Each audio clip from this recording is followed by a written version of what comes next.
우주 과학에 대해 이야기해보고 싶어. 우주에 있는 것들 중 어떤 게 제일 흥미로워? 우주에는 정말 많은 흥미로운 것들이 있어요. 예를 들면 블랙홀이나 별의 탄생 과정 같은 것들이죠.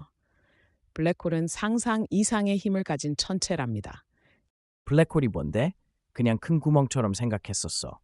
블랙홀은 별이 죽으면서 폭발하고 그 중심부가 끌어당기는 중력에 의해 형성되는 곳이에요. 그 중력은 너무나 강해서 빛조차 빠져나갈 수 없죠. 그래서 우주에서 잘 보이지 않아요. 빛이 안 보이면 어떻게 알아? 좋은 질문이에요. 블랙홀이 주변의 별이나 가스를 끌어들일 때 그 물체가 고온으로 가열되면서 엑스레이를 방출해요. 엑스레이는 우리가 탐지할 수 있는 형태이죠. 그렇게 블랙홀의 존재를 알게 된 거예요. 아하, 그럼 별은 어떻게 태어나는 걸까? 별은 크게 두 단계로 나뉘어요. 첫 번째는 원시별 단계인데 일단 성운과 같은 가스와 먼지에 의해 형성되죠. 시간이 지나면서 이 물질들이 끌어당겨져 뭉친 후 내부 압력과 온도가 상승해 핵융합이 시작돼요. 핵융합? 그게 뭐야? 핵융합은 두 개의 원자핵이 결합해 더 무거운 원자핵을 만드는 과정이에요.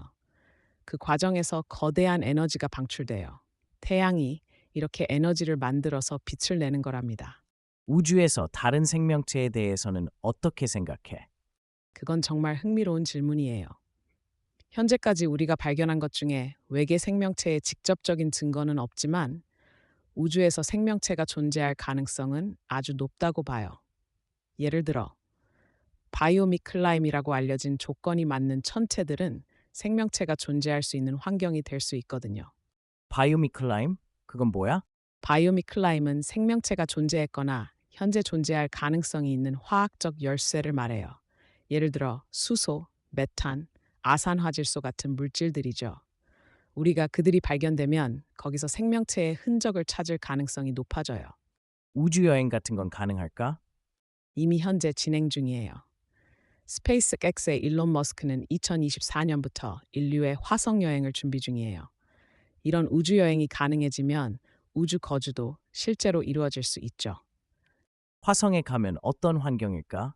화성은 지구와는 아주 다른 환경이에요. 대기가 얇고 온도는 극저온으로 떨어지며 자외선이 강하죠. 이런 환경을 극복하기 위해서는 많은 기술이 필요해요. 그럼 우리가 화성에서 살 수 있을까? 맞아요. 하지만 그 이전에 화성에 적합한 식량 생산과 기후 조절과 같은 기술들이 마련되어야 해요. 여러 연구팀이 이미 이런 문제 해결을 위해 실험 중이에요. 와, 정말 신기하다. 그러면 우리 우주에 대해 어떤 기타 정말 놀라운 사실이 있을까? 흥미로운 사실 중 하나는 우주에서 소리가 전혀 전달되지 않는다는 거예요. 왜냐하면 우주가 진공 상태여서 공기가 없기 때문이죠. 그래서 우주에서는 소리라는 것이 존재하지 않는답니다. 그럼 우주에서 무슨 일이 일어나면 소리를 못 듣는 거네? 무섭지 않나? 그렇죠. 하지만 우주에서 가장 많은 시간이 단단한 무중력 상태에 놓이기 때문에 조용한 것에 익숙해지는 게 나쁘진 않죠. 무중력 상태는 어떻게 만드는 거야?